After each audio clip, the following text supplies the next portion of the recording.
Star news Marathi, नवे पाऊल नवी दिशा. 35 वर्ष आम्ही काय केला हा प्रश्न आम्हाला ते विचारतात. 35 वर्ष सातत्याने लोक आमच्यावर विश्वास ठेवतात, आम्हाला निवडून देत आहेत. पण 35 वर्ष लोक तुम्हाला का नाकारतायत हा प्रश्न पहिला स्वतःला एकदा विचारा आणि मग 35 वर्ष आम्ही काय केला हा प्रश्न आम्हाला विचारा. उठसूट एखाद्या गोष्टीमध्ये आडवं पडायचं, उठसूट एखादी गोष्ट होते म्हणल्यावर मी केली म्हणून सांगायची आणि यातलं काहीच झालं नाही तर मात्र दुसऱ्याची थट्टा करत बसायची, कुठेतरी टिंगल टवाई करत बसायची, माप काढत बसायची. काल हे माझी माप काढत होते की हा नुसताच बोलतोय. मी आपल्याला सर्वांना सांगू इच्छितो की गेल्या 10 वर्षामध्ये यांना लोकसभेमध्ये संधी दिली तुमचे सर्वांचे प्रश्न मांडायचे. तुम्ही बोलला नाही म्हणून माझ्या बोलण्याचं कौतुक या मतदारसंघातल्या लोकांना वाटायला लागले. तुम्ही बोलला असता तर माझ्या बोलण्याचं कौतुक कदाचित या मतदारसंघातल्या लोकांना वाटलं नसतं. 12 वर्षापासून ग्राहकांच्या सेवेत असलेले महालक्ष्मी फूड्स जयराम मसाले विटा, दिवाळीसाठी लागणारे चिवडा चकली मसाले, मिरची पावडर, हळद पावडर, धना पावडर व इतर उत्पादने, मटन मसाला, चिकन मसाला, सांबर मसाला, गरम मसाला, किचन किंग मसाला, गोडा मसाला, अंडा करी मसाला, पावभाजी मसाला, शेंगदाणा चटणी, कारळा चटणी, जवस चटणी, खोबरे लसूण चटणी, त्याचबरोबर जयराम मसालेची स्पेशल कांदा लसूण चटणी. ऑर्डर प्रमाणे चटणी तयार करून मिळेल. रवींद्र वस्त्र निकेतन मध्ये सुरू आहेत दिवाळीच्या गुलीगत ऑफर्स. तब्बल 2 एकरात विस्तारलेल्या रवींद्र वस्त्र निकेतन मध्ये फुल फॅमिलीची full shopping. Diwali double gift धमाका. दिनांक 15 ऑक्टोबर ते 10 नोव्हेंबर पर्यंत 4,500 रुपयांच्या पुढील प्रत्येक खरेदीवर हमखास गिफ्ट. 300 प्रकारच्या पैठणी, 1000 प्रकारच्या डिझायनर साड्या, 100 प्रकारचे ब्लाउजेस वर्क साड्या, 100 प्रकारच्या इरकली नारायणपेठ साड्या, 9वारी रेडीमेड पैठणी साड्या यासह आकर्षक व्हरायटी. मग वाट कसली बघताय, त्वरा करा. फॅशन वाली दिवाळी साजरी करायची फक्त रवींद्र वस्त्र निकेतन मध्येच. रवींद्र वस्त्र निकेतन, सलगरे व शाखा. मला असणारी सर्व वडीलधारी मंडळी, उपस्थित असलेल्या माता भगिनी, माझे सर्व तरुण सहकारी, पत्रकार बंधू आणि भगिनींनो, आज प्रचार समारंभाचा पुण्य दिवस आहे आणि अगदी काल निरोप दिल्यानंतर सुद्धा आपण इतक्या मोठ्या संख्येने इथे उपस्थित राहिलात त्याबद्दल मी मनापासून आपल्या सर्वांचे आभार मानतो. आचारसंहिता लागल्यापासून निवडणुकीच्या पार्श्वभूमीवरती संबंध मतदारसंघामध्ये गावागावामध्ये आम्ही जातोय, बैठका घेतोय. लोकांचा उत्साह बघितल्यानंतर तुतारी वाजवणारा माणूस हा 1 नंबरला या पक्षातला उमेदवार असणार आहे आणि आपण सर्वजण मोठ्या मताधिक्याने निवडून येणार आहे हे सांगायला आता कुठल्या ज्योतिषाची आवश्यकता नाही. परंपरेप्रमाणे अगदी 1990 पासून या गावामध्ये आपण प्रचाराचा शुभारंभ घेत आलेलो आहे. लोकांचे जे उपकार आहेत त्या उपकाराच्या प्रति कृतज्ञता सुद्धा मी आज या ठिकाणी व्यक्त करतो. अनेक लोकांनी आबांना उभं करण्यासाठी खस्ता खाल्ल्या. 90 पासूनचा इतिहास तपासायचा गेला तर फार मोठा संघर्षाचा काळ आबांच्या पुढे उभा होता. मग त्यामध्ये या मतदारसंघातून अनेक लोकांनी आबांना पाठबळ दिलं, त्यांच्या विचारांनी साथ दिली. स्वर्गीय बाबासाहेब दादा पाटील असतील, स्वर्गीय विश्वास तात्या पाटील असतील, स्वर्गीय सदाभाऊ चव्हाण काका असतील, आगळगावचे पांडू तात्या, तासगावचे यासीन मुल्ला सर, मनेराजुरीचे स्वर्गीय सुभाष काका शिंदे, सुभाष काका कांबळे, सवळचे डीके काका उन्होने, कुमट्याचे शंकर दादा रामगुण पाटील, कवठेकरचे शंकरदादा माळी, स्वर्गीय आप्पासाहेब खडे, स्वर्गीय जयसिंगजी जमदाडे, स्वर्गीय भगवान भाऊ सावर्डेकर, स्वर्गीय धोंडीराम दादा जवळेकर, विजय अण्णा सगरे, हाके बापू, ही सगळी मंडळी, यामधले अनेक लोक 2014 ते 2019 आणि 2014 पासून कालपर्यंत माझ्या बरोबर पाठिंबा द्यायला उभी होते. गेल्या 5 वर्षामध्ये अनेक महत्वाच्या लोकांना, ज्यांचं कदाचित मार्गदर्शन मला फार मोठ्या प्रमाणात मिळालं असते, असे अनेक लोक मी गमावले. आबांच्या पश्चात आबा नाहीत अशी कुठलीच भावना माझ्या किंवा माझ्या कुटुंबियांच्या मनामध्ये येणार नाही, याची दक्षता तासगाव कवठे मंकाळ मतदारसंघातल्या प्रत्येक माणसाने घेतलेली आहे. त्यामुळं आमच्या कातड्याची चपलाची जोडी जरी केली तरी त्या उपकाराची परतफेड मी करू शकेल असं मला वाटत नाही. पण येणाऱ्या काळामध्ये आपण जो विश्वास आमच्यावरती ठेवलेला आहे, ज्या विश्वासानं काम करण्याची संधी तुम्ही ताईंना दिली, ज्या विश्वासानं काम करण्याची संधी तुम्ही येणाऱ्या काळात मला देणार आहे, त्या विश्वासाला कुठेही तडा जाणार नाही, हा शब्द मी आज अर्ज भरताना आणि प्रथम सुधारणाच्या ठिकाणी आपल्याला देतोय. मतदारसंघामध्ये काम करताना अनेक प्रश्न तडीस नेले. आरोग्याच्या दृष्टिकोनातून काम केलं, क्रीडा क्षेत्राच्या दृष्टिकोनातून काम केलं, महिला सबलीकरणाच्या दृष्टिकोनातून काम केलं. 1990 पासून जो प्रश्न आपल्याला सर्वांना भेडसावत होता तो प्रश्न होता दुष्काळाचा. आबांनी त्याच्यावरती मोठ्या प्रमाणात काम केलं. मतदारसंघातल्या परिसरातल्या शेतकऱ्याच्या आयुष्यात समृद्धी आली पाहिजे.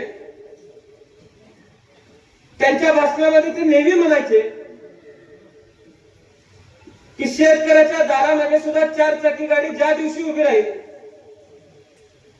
त्या दिवशी या सगळ्या कष्टाचं पान फेडल्यासारखं होईल. आज आपण मतदारसंघातल्या अनेक भागांमध्ये जातोय, मनेराजुरी सारख्या गावांमध्ये जातोय, येळावी सारख्या गावामध्ये जातोय, जिथं दुष्काळामुळे अडचणीची परिस्थिती निर्माण झालेली होती. त्या गावांमध्ये आजची जर लोकांची परिस्थिती बघितली तर पाण्यामुळे काय बदल घडू शकतो हा संबंध महाराष्ट्राला जर बघायचा असेल तर त्यांनी एकदा तासगाव कवठे मंकाळ मध्ये आलं पाहिजे, बघितलं पाहिजे.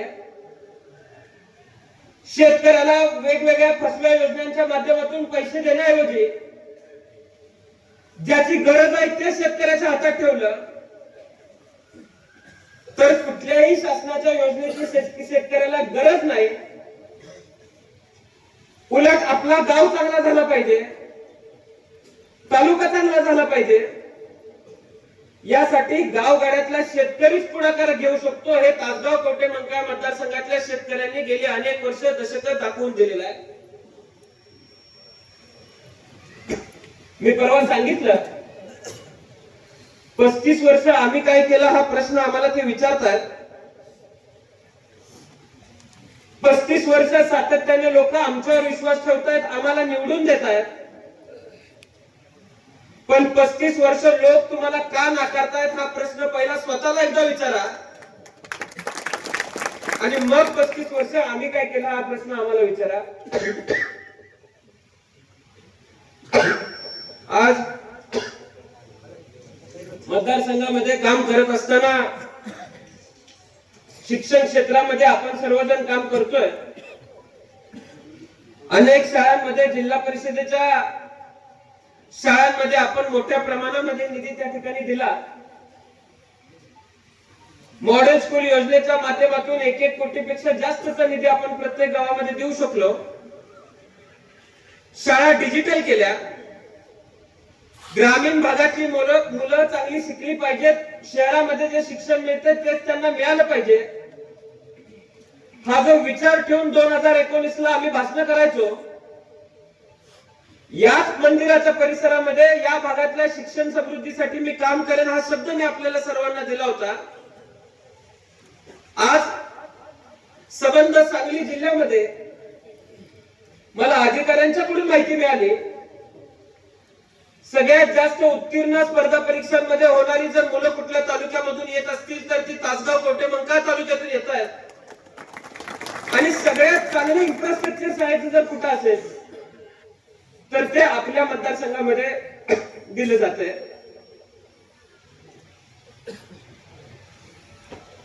शाळा डिजिटल झालेल्या आहेत. उद्याच्या 5 वर्षामध्ये काम करत असताना मी आज या ठिकाणी आपल्याला सर्वांना महादेवाच्या साक्षीने सांगू इच्छितो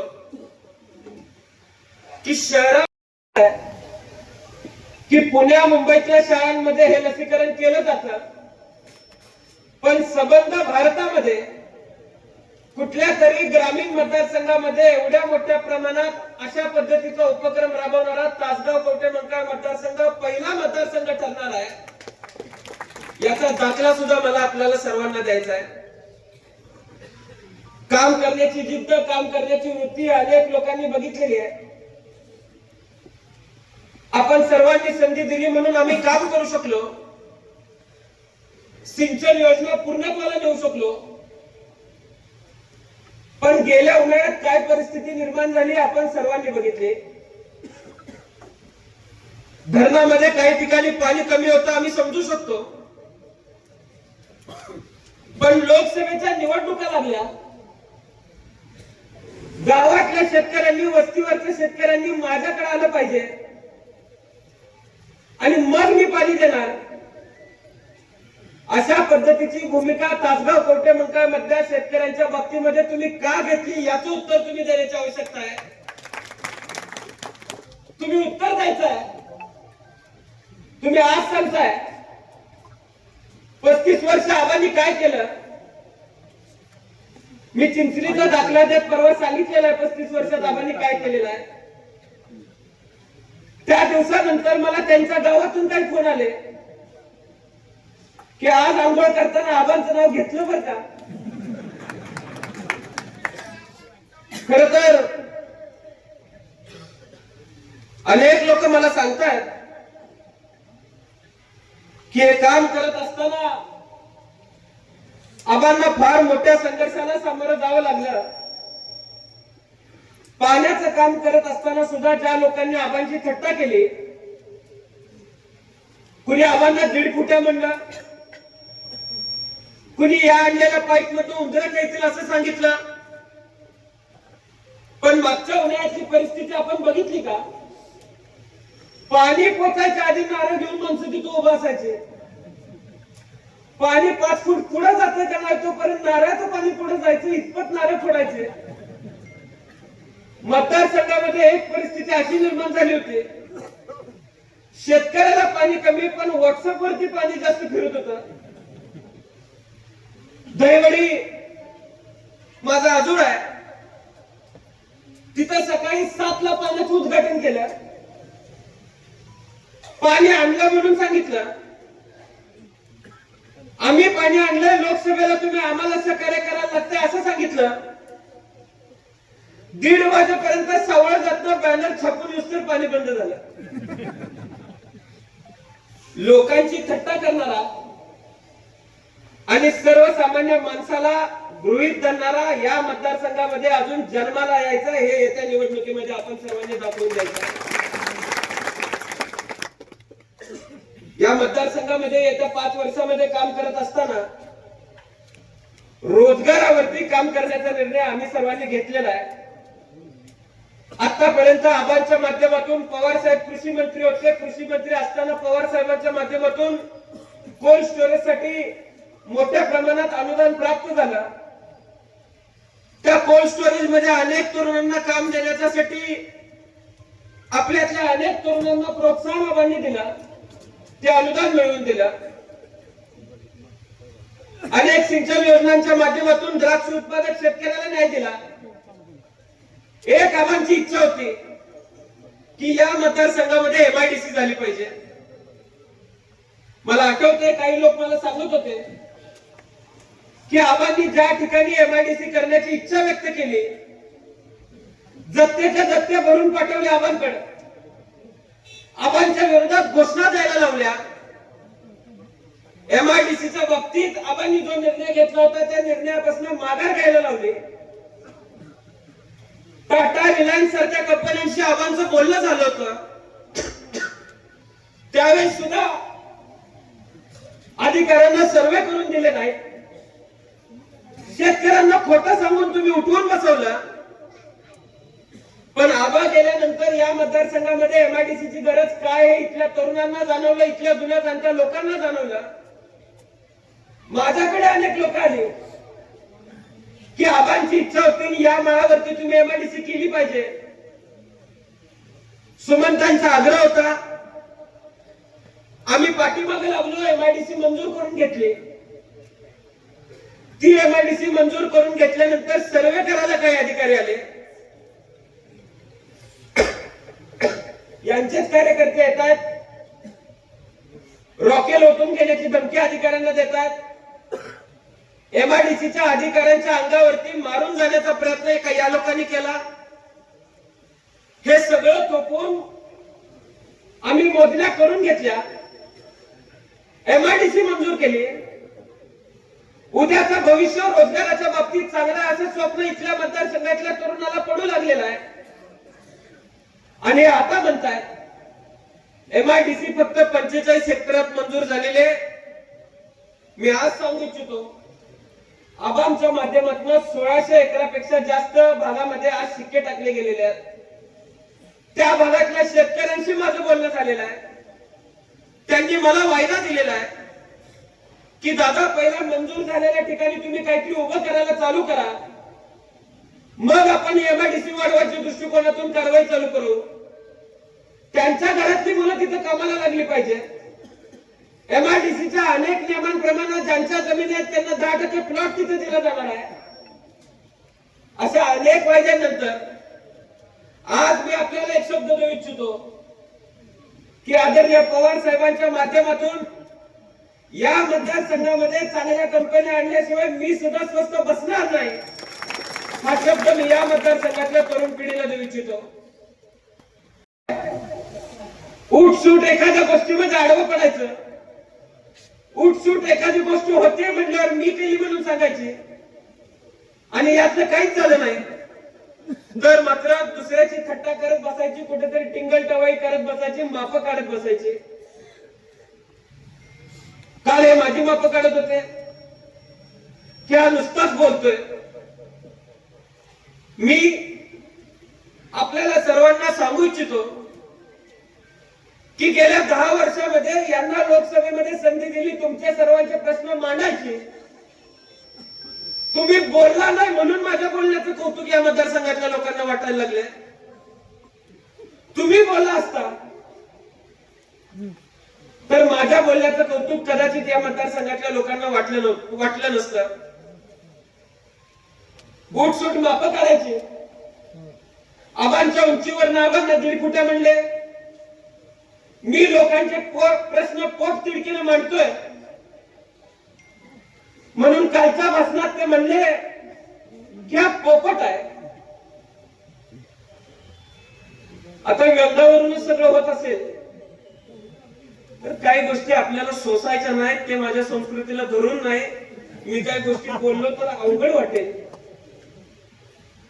मला तिथपर्यंत जायचं नाही. या मतदारसंघातलं राजकारण हे फक्त विकासावरती आणि विकासावरतीच होईल याची दक्षता करून म्हणून मी सुद्धा घेईन. काही लोक काल भाषण करत होते, बाजार समितीची निवडणूक एक मजला सुद्धा यांना वरती चढवता आली नाही असं काही लोकांनी, काही युवा नेत्यांनी स्वयंघोषित. अजून पोस्टर वाढायचे तोपर्यंत उमेदवारी सोडावी लागली. त्यांनी सांगितलं की बाजार समितीच्या निवडणुकीच्या बाबतीत किंवा बाजार समितीची इमारत यांना एक मजलावर चढवता आली नाही. मगाशी युवराज दादांनी त्यांच्या भाषणामध्ये सांगितलं की या मतदारसंघातल्या सहकारी संस्था कुणी मोडून काढल्या, या मतदारसंघातल्या सहकारी संस्था कुणी पेटवण्याचं काम केलं. युवराज दादा आज त्या बाजार समितीचे सभापती आहेत. गेल्या 6 महिन्यामध्ये त्या बाजार समितीच्या दृष्टिकोनातून आम्ही सर्वांनी काम चालू केलेलं आहे. पुढच्या 5 वर्षामध्ये ती बाजार समितीची इमारत दिमाखात आपल्या सर्वांसमोर उभा असेल, हा सुद्धा शब्द मी आज या ठिकाणी देऊ इच्छितो. आणि त्याचबरोबर आबांनी चालू केले होते त्याच पद्धतीनं भविष्यामध्ये द्राक्ष उत्पादक शेतकऱ्याला जर न्याय द्यायचा असेल तर द्राक्ष उत्पादक शेतकऱ्यासाठी द्राक्षाचे सौदे चालू करण्याचा निर्णय सुद्धा बाजार समितीने घेतलेला आहे. तिथं लॅब उपस्थित नव्हती. आपण सर्वांनी संधी दिली, आम्ही प्रयत्न केला. द्राक्ष उत्पादक शेतकऱ्यासाठी माती परीक्षण, काडी परीक्षण यासाठी सुद्धा नव्यानं 5 कोटी रुपये तिथं मंजूर करण्यात आलेले आहेत. ती लॅब सुद्धा दिमाखात तिथे उभा असणार आहे. नारळ फोडायची ज्यांना सवय आहे त्यांना तिथं सुद्धा मी नारळ घेऊन बोलवणार आहे नारळ फोडायला. आणि ज्या बाजार समितीच्या इमारतीवरती तुम्ही टीका केली त्या टीकेचं निरसन करण्याचा प्रयत्न येणाऱ्या 5 वर्षात मी सुद्धा करणार आहे. मी फार कुणावरती टीका करू इच्छित नाही, पण अनेक लोकांनी काल भाषणामध्ये सांगितलं की माझ्या पुढे एक बारकं पोरगं उभा आहे, बाळ उभा आहे. आता हा बाळ उभा आहे तर तुमच्या बाळानं माघार का घेतली हे एकदा सांगा.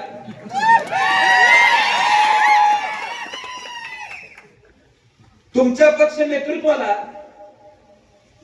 उमेदवारी बदलण्याचे संकेत तुम्हाला का द्यावे लागले याचं उत्तर 23 तारखेला तासगाव कवठेमंकाळ मधली जनता तुम्हाला दिल्याशिवाय स्वस्थ बसणार नाही, हे सुद्धा मला तुम्हाला आज या ठिकाणी सांगायचं आहे.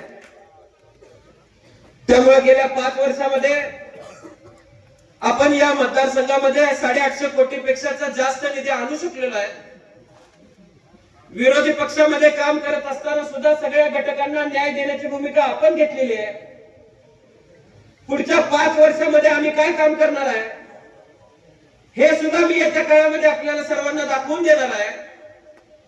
त्यामुळं पुढच्या 20 दिवसामध्ये आपण सर्वांनी जबाबदारी घ्यायची आहे की आपल्या पक्षाचं चिन्ह नवीन आहे, पक्षाचा उमेदवार नवीन आहे. प्रत्येक घरामध्ये हे पक्षाचं चिन्ह पोहोचवण्यासाठी आपण सर्वांनी कटिबद्ध राहायचं आहे.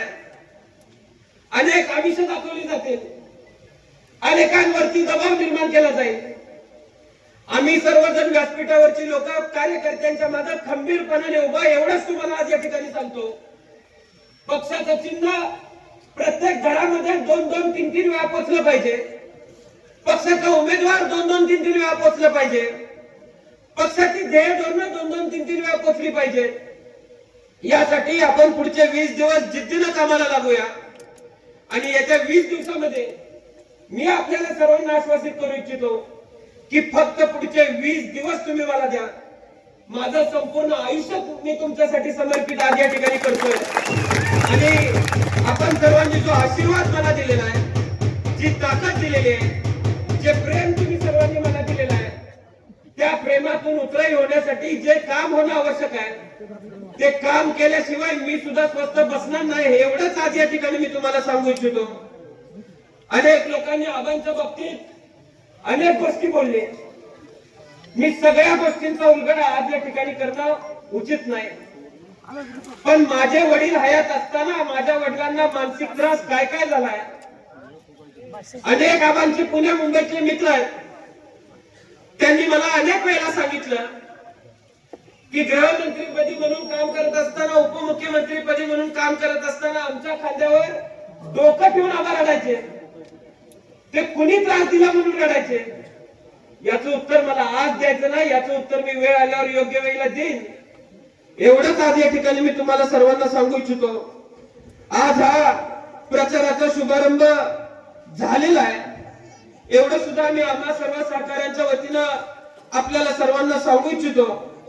ढवळी गावातील आबांचे सर्व जुने सहकारी स्वर्गीय वसंत तात्या पाटील. आपल्या परिसरातील लेटेस्ट बातम्या पाहण्यासाठी स्टार न्यूज मराठी यूट्यूब चॅनलला आत्ताच सबस्क्राईब करा.